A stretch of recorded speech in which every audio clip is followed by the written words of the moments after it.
Welcome to Financial Hub. Today I'm going to guide you on how to withdraw from Tonkeeper. Withdrawing your money from Tonkeeper allows you to convert your cryptocurrency for use later on.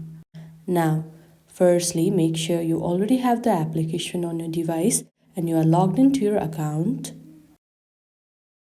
Now at this home page of Tonkeeper wallet, you can see the option buy and sell just beside swap.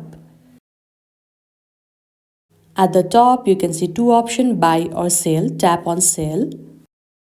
Now at the sell tone category, you can see two options. For this video, we will go for the second one.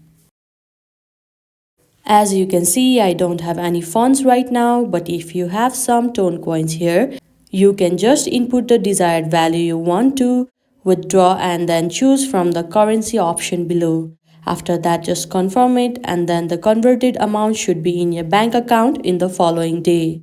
And this is how easily you can withdraw from Tonkeeper. I hope this video was helpful. Don't forget to like this video and subscribe our channel Financial Hub. Thank you.